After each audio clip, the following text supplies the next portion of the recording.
지난 우리 창세기 29장을 좀 생각해 보면 야곱은 외삼촌에게 속아서 14년 동안 무보수로 노동을 했습니다. 그 노동의 결과로 두 아내를 얻게 되었습니다. 라헬과 레아. 그러나 야곱의 결혼 생활은 결코 행복하지 않았습니다. 그는 이 두 여자의 사랑 싸움에 끼어서 많은 고통을 당하게 됩니다. 라헬은 야곱의 사랑을 독차지했으나 자식이 없었습니다. 레아는 남편의 사랑을 받지 못했지만 대신 아이를 많이 낳았습니다. 자, 레아의 첫째 아들의 이름은 르우벤입니다. 르우벤이라는 이름은 보라 아들이다. 이 이름은 자기 동생 라헬을 야유하는 것입니다. 라헬아, 네가 남편의 사랑을 받는다고는 하지만 보라, 아들은 내가 낳았도다. 이런 뜻입니다. 둘째 아들의 이름은 시므온, 들으심. 하나님께서 남편의 사랑을 받지 못하는 나의 원통함을 들으셨도다 라는 그런 뜻이죠. 셋째 아이의 이름은 레위, 연합한다. 이제는 남편이 나와 연합할 것이다 라는 소망을 담은 그러한 이름입니다. 그리고 넷째는 유다, 찬송하리로다. 이제는 하나님을 찬송하겠다는 자신의 신앙 고백을 담은 이름. 그리고 유다는 메시아의 조상이 됩니다. 자, 여기까지가 지난 창세기 29장의 이야기입니다. 자, 이렇게 레아가 4명의 아이를 줄줄이 낳으니까 라헬이 언니를 시기하는 겁니다. 1절, 라헬이 자기가 야곱에게 아들을 낳지 못함을 보고 그 형을 투기하여 야곱에게 이르되 나로 자식을 낳게 하라. 그렇지 아니하면 내가 죽겠노라. 라헬은 레아를 질투하다 못해서 지금 신경쇠약에 걸릴 지경이 된 겁니다. 그래서 지금 애꿎은 야곱을 원망합니다. 나로 자식을 낳게 하지 않으면 죽어버리겠다고 지금 야단을 치고 있습니다. 그 당시에는 아이를 낳지 못하는 여자는 저주받았다고 해서 매우 수치스러워했습니다. 자, 이 아이를 갖고 싶어하는 라헬의 마음은 우리가 이해할 수 있습니다. 그런데 라헬은 그것이 정도를 넘어서 죽고 싶을 만큼 심각해졌다는 것입니다. 만약 아이 낳지 못하면 죽어버리겠다는 그런 지경까지 이르는 겁니다. 우리는 삶에 있어서 전체적인 것을 생각하며 살 필요가 있습니다. 이 부분적인 것 하나에 너무 집착하다 보면 그 한 가지를 갖지 못하면 내 인생에 의미가 없는 것 같은 느낌마저 들게 된다는 것입니다. 아이 낳는 것이 인생의 전부는 아니지 않습니까? 공부가 인생의 전부는 아니잖아요. 결혼도, 가정도, 사업도 인생의 한 부분이지 인생의 전부는 아닙니다. 그런데 안타깝게도 그 부분 때문에 전체를 포기하는 경우가 있다는 거예요. 제가 미국으로 이민 오기 전에 우리 친구들과 함께 마지막으로 고별 여행을 갔습니다. 시골 어느 산에 올라가는 길에 나무에 목을 매달아 자살한 사람을 봤어요. 깨끗하게 양복을 입은 양복 차림의 젊은 청년이었습니다. 거기에 이제 경찰도 와 있고 동네 사람들도 모여 있는데 그 청년의 주머니에서 편지 한 장이 나오더라고요. 근데 그 편지의 내용은요, 대충 이렇습니다. 하여간 사랑에 실패한 내용이에요. 그리고 제가 한 가지 기억한 것은 어머니 못난 자식을 용서하세요. 그렇게 편지가 써져 있었어요. 참 안타깝죠. 그런데요, 이렇게 극단적이지는 않다 할지라도 자기 생각이나 주장이 관철되지 아니하면 마치 죽는 것처럼 생각하는 사람들도 있습니다. 과거에요, 한창 우리 교회마다 이 대형 스크린을 사용하기 시작했던 적이 있습니다. 그때마다 교회가 겪었던 진통은 뭔가 하면 이 중앙에 있는 십자가예요. 십자가는 절대로 가리면 안 된다는 거예요. 그거 지금 가리면 어때? 이런 사람도 있고, 십자가는 절대 다른 데로 옮겨서는 안 돼. 꼭 중앙에 있어야 돼. 이런 문제로 목숨을 걸고 싸우다가 갈라진 교회들도 있습니다. 순교를 하려면 복음을 위해서 순교를 해야지. 이 나무 십자가 어디에 두느냐 때문에 순교를 한다면 이게 얼마나 어이없는 일입니까? 부분적인 것 때문에 전체를 없이 하는, 전체를 버리는 그런 일은 없어야 합니다. 지금 이 라헬의 히스테리적 공격에 야곱도 화가 났습니다.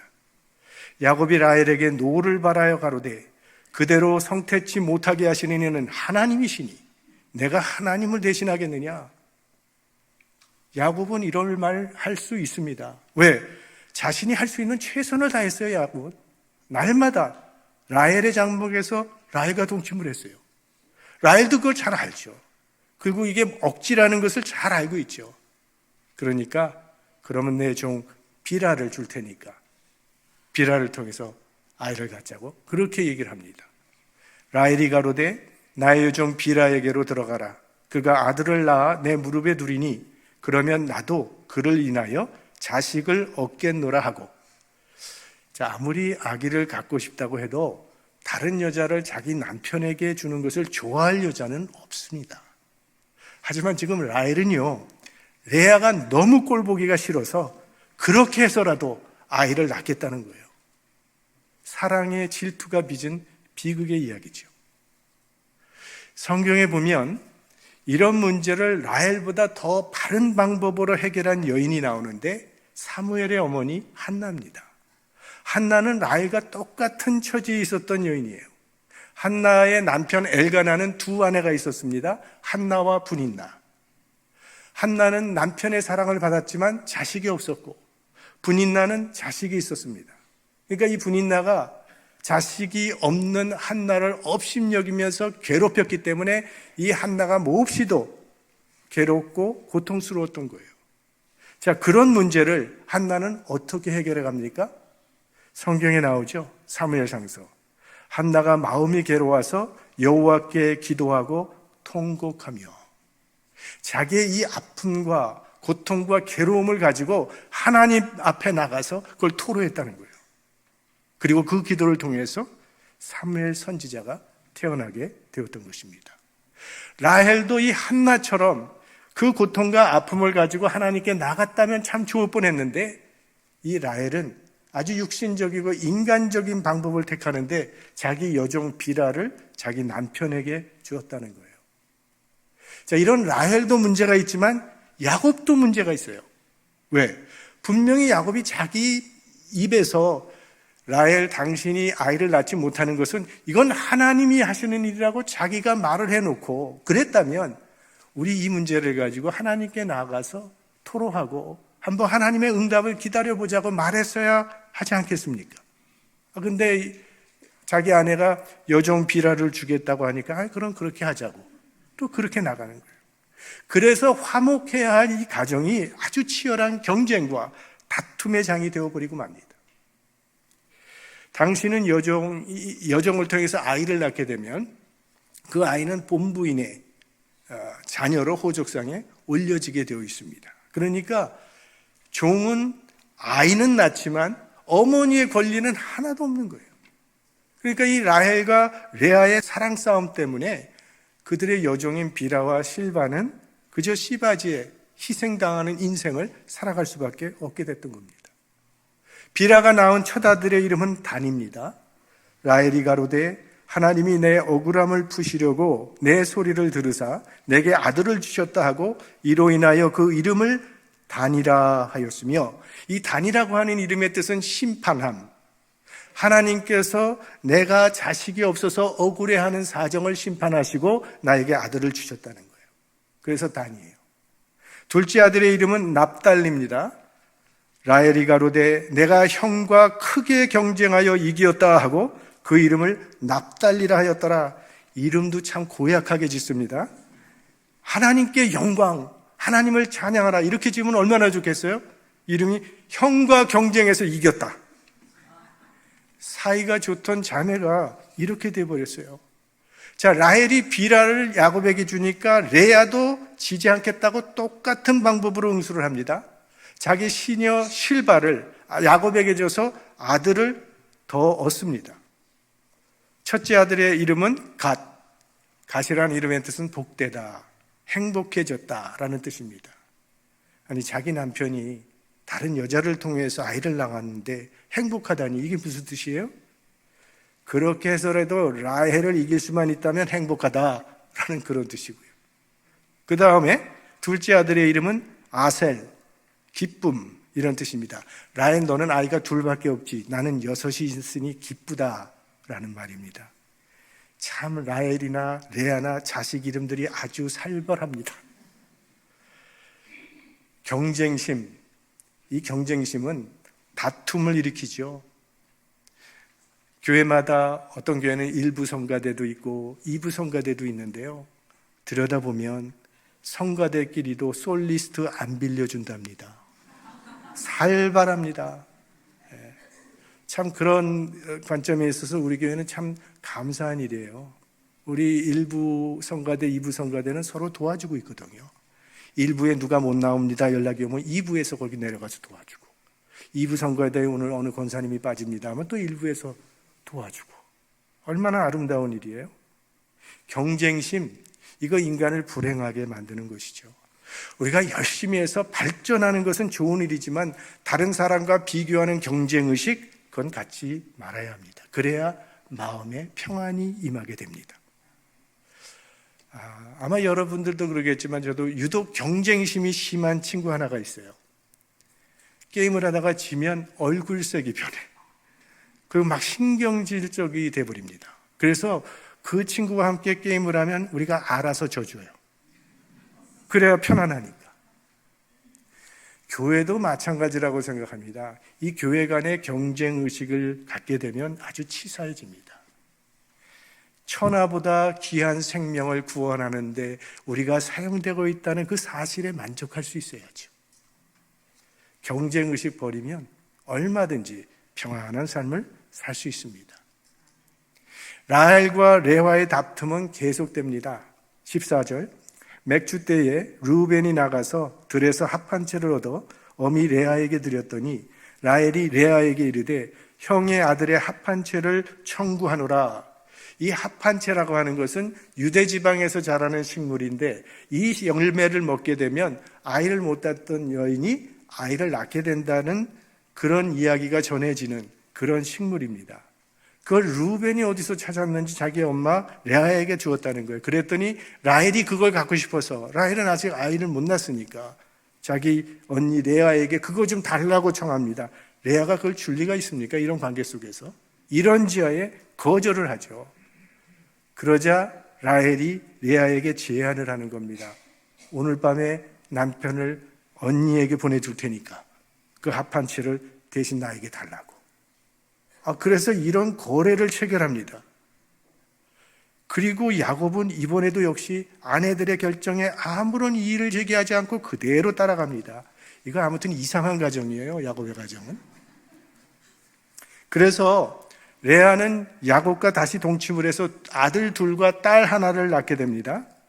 레아가 가로되 내가 내 시녀를 남편에게 주었으므로 하나님이 내게 그 값을 주셨다 하고 그 이름을 이사갈이라 하였으며, 다섯 번째 아들의 이름은 이사갈, 이건 값, 보상이 있다라는 그런 뜻인데요.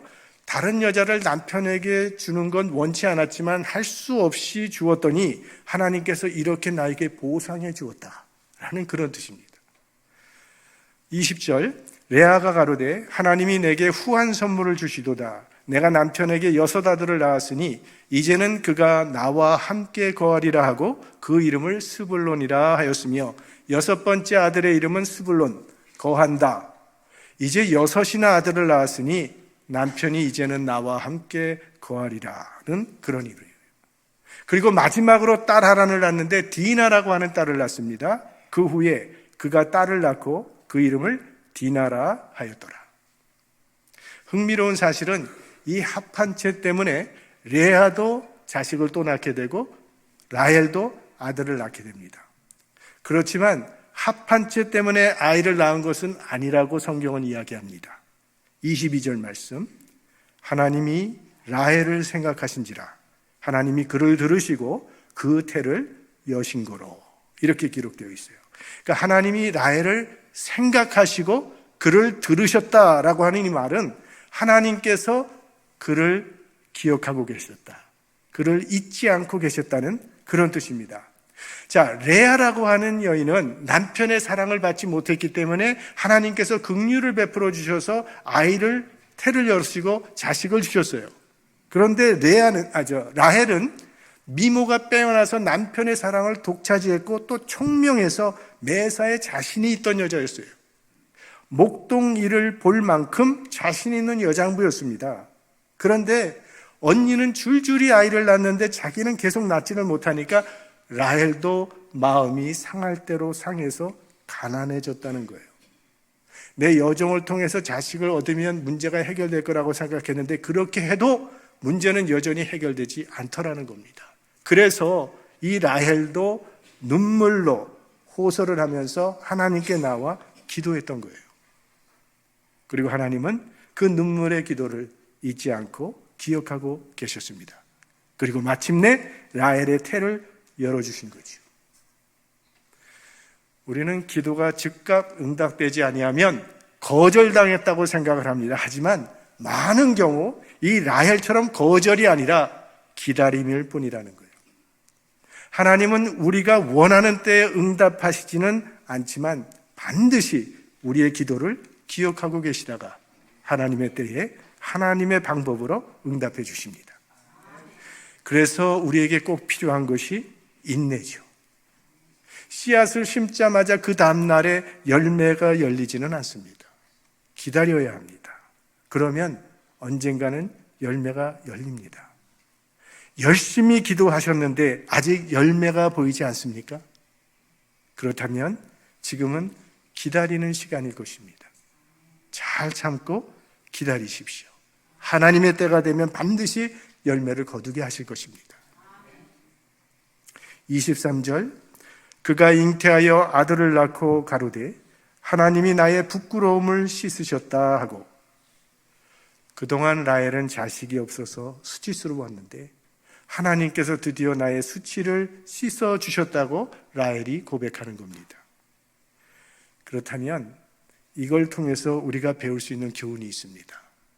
하나님은요, 모든 진실한 성도들의 삶이 부끄러움과 수치로 끝나는 것을 원치 않으신다는 것입니다. 끝까지 해결되지 않는 그 문제 때문에 고통하고 아파하는 거 원치 않으십니다. 그래서 때가 되면 하나님은 우리 인생을 바꿔놓으십니다. 우리 인생을 역전시키시는 하나님. 아이를 못 낳는 여인은 아이를 낳게 해주시고, 사랑받지 못하는 사람은 사랑받도록 도와주시고, 슬픔을 기쁨으로, 절망을 소망으로 바꾸어 주십니다. 종종 이런 말을 하시는 분들이 계시죠. 저는 이미 나이 먹을 대로 먹었어요. 이제는 별 기대 없어요. 그건 우리가 늦었다고 생각하는 것이지 주님에게는 늦은 시간이 없습니다. 오후 5시에 포도원에 들어와 겨우 1시간 일한 그 일꾼조차도 넘치도록 채워주셨다면 하나님의 은혜가 우리 삶에 임할 때는 우리 인생이 완전히 역전되는 겁니다. 은혜 너무 늦은 때란 없습니다. 모든 은혜는 하나님의 때에 우리 삶에 임해서 우리 인생을 복된 인생으로 바꾸어 놓으십니다. 그래서 성경에는 역전의 인생을 살았던 사람들의 이야기가 가득하지 않습니까? 아브라함, 우상 숭배자였는데 믿음의 조상이 되었습니다. 야곱, 사기꾼 같았던 사람이 이스라엘 지파의 아버지가 되었습니다. 요셉, 노예로 끌려갔던 요셉은 애굽의 총리 대신이 되었고, 목동이었던 다윗은 이스라엘의 왕이 되었고, 포로로 끌려갔던 다니엘은 바벨론의 총리가 되었습니다. 고아로 자라났던 에스더는 왕후가 되었습니다. 욥도, 예수님의 12제자도, 사도 바울도 모두 하나님께서 그들의 인생에 개입하심으로 역전의 인생을 살았던 사람들. 가장 큰 역전의 사건은 예수 그리스도의 십자가와 부활이죠. 그래서 시편 기자는 이렇게 노래를 했습니다. 그의 노염은 잠깐이요 그의 응총은 평생이로다. 저녁에는 울음이 깃들지라도 아침에는 기쁨이 오리로다. 참, 그런데 이 말씀을 보면 이런 질문이 생기게 됩니다. 아침에 웃음을 주신다면 저녁에도 웃음을 주실 것이지 왜 저녁에 울 때는 가만 내버려 두시다가 아침이 되어서야만 웃음을 주시는가 하는 그런 질문이죠. 우리는 세상에서 실망도 해봐야 합니다.